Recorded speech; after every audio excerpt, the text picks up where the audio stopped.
तू ही सागर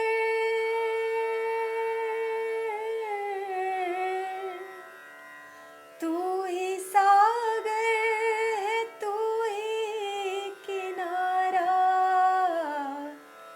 ढूंढता है तो किसका सहारा ढूंढता है तो किसका सहारा। પોતાના બચપણથી માર્થા બેરીને જાણનાર એક સદગૃહસ્થ માર્થા બેરી માટે અને આ કામમાંની તેની પ્રવૃત્તિ માટે કહે છે કે તેમનામાં એક અપૂર્વ ગુણ હતો. એ હતો તેનો ઉત્સાહ અને આશાવાદ. તેઓ હંમેશા માનતા કે સફરને અંતે તેમને લક્ષ્ય પ્રાપ્ત થવાનું જ છે.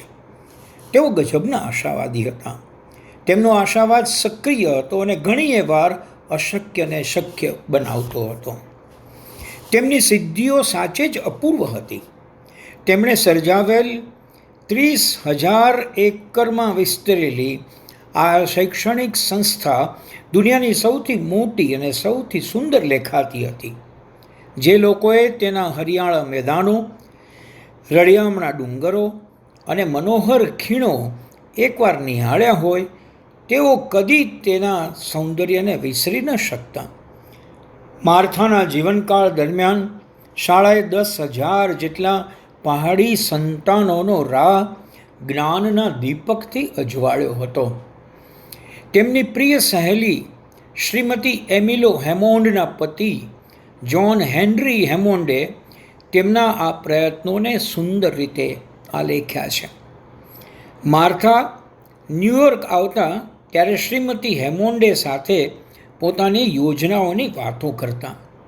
રાત્રે મહેમાનો વિખેરાઈ જતા એ પછી આ બંને સહેલીઓની વચ્ચે સાચી મિજરત શરૂ થતી.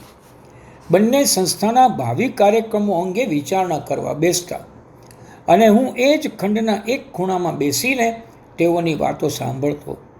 કેટલીક વાર તેઓની વાતો સાંભળીને હું પોતે આભો બની જતો હતો. માર્થા શાળામાં પ્રવેશ મેળવવા મતતા સંખ્યાબંધ બાળકોની જ્ઞાનની તરસની વાત કરતા અને કહેતા, જો અમે નવું છાત્રાલય બાંધી શકીએ તો આખી સમસ્યા ઉકલી જાય. એમિલી તો આટલું જ સાંભળતા ઉત્સાહમાં આવી ગઈ અને તેમણે કહ્યું, છોકરાઓને કહો કે પથ્થરો એકઠા કરે, નકશો તૈયાર કરે.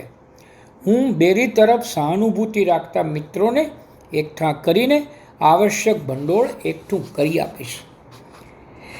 તેઓની આ વાત સાંભળતા ઊભો થઈ ત્યાં જઈ મેં કહ્યું, માફ કરજો જો હું વચ્ચે બોલવાનો અભિનય કરતો હું તો, પરંતુ સાચી વાત એ છે કે પહેલાં નાણાં એકઠા કરો.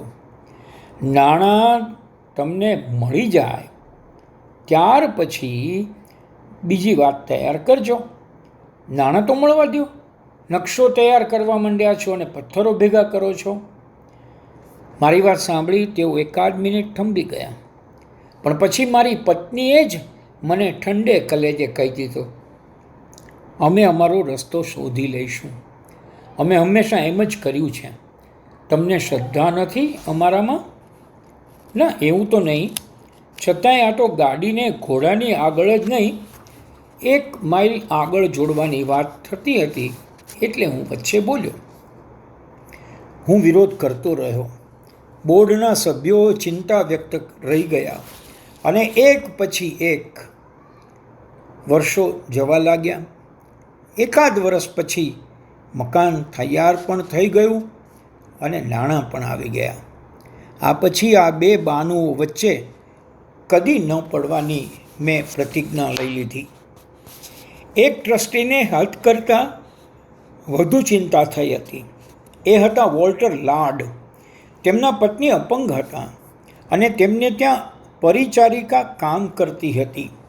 આ પરિચારિકાને માર્થા બેરીની સંસ્થા તરફ ગજબની ચાહના હતી. તે પોતાની નાનકડી આવકમાંથી કંઈક બચાવી માર્થાને મોકલતી. એ જ્યારે મૃત્યુ પામી ત્યારે પોતાનું જે કંઈ હતું તે માર્થાની સંસ્થાને આપતી ગઈ. આ પ્રસંગે શ્રીમતી લાડ પર સારો પ્રભાવ પડ્યો અને ત્યારથી જ તેઓ પણ આ સંસ્થામાં રસ ધરાવવા લાગ્યા. વોલ્ટર લાડ તો બોર્ડના સભ્ય પણ બન્યા. વધુ છોકરાઓને નિભાવવા માટેનું ભંડોળ ઊભું કરવામાં આવે તે પહેલાં છોકરાઓને પ્રવેશ આપવાની માર્થા બેરીને પદ્ધતિથી તેમને ઘણીવાર ચિંતા થતી. હવે શ્રીમતી ઓગસ્ટા હોપ નામના માર્થા સંસ્થામાં રસ લેતા મહિલા માર્થાને મળવા જતા હતા. ત્યારે લાડ દંપતીએ તેઓ દ્વારા માર્થા પર એક સંદેશો મોકલ્યો. જો માર્થા બેરીને લાડ દંપતીઓનો ટેકો જોઈતો હોય તો તેમણે તેમની પદ્ધતિ બદલવી પડશે. શ્રીમતી હોપ માર્થાને મળ્યા ત્યારે તેમણે આ સંદેશો પહોંચાડ્યો. માર્થાએ શ્રીમતી હોપને સાંભળી લીધા અને પછી કહ્યું, શ્રીમતી હોપ, હું લાડ દંપતીની લાગણી સમજી શકું છું. બીજા લોકો આ શાળા માટે શું ધારે છે એ જાણવામાં મને હંમેશા રસ છે. પણ તમે શ્રી અને શ્રીમતી લાડને કહેશો કે જે છોકરાઓ અને છોકરીઓને આ સંસ્થાની અત્યંત આવશ્યકતા છે તેમને માટે સંસ્થાના દ્વાર હંમેશા ખુલ્લા જ રહેશે. અને પછી તેમણે ઉદાર છતાં મક્કમ અવાજે વાક્ય પૂરું કર્યું. ભલે એમ કરતાં મારે મારા થોડા ઉત્તમ મિત્રોને ગુમાવવા પડે.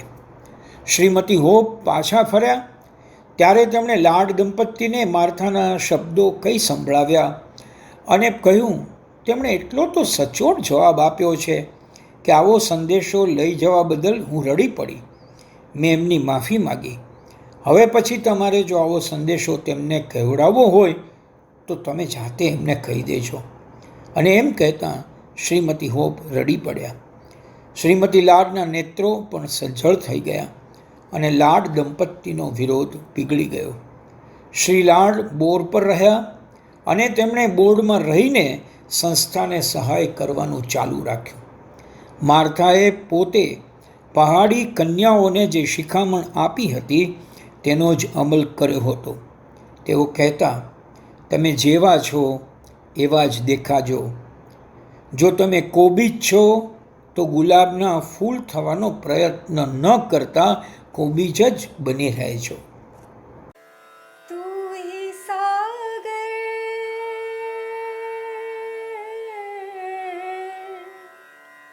तू ही सागर है तू ही किनारा ढूंढता है तो किसका सहारा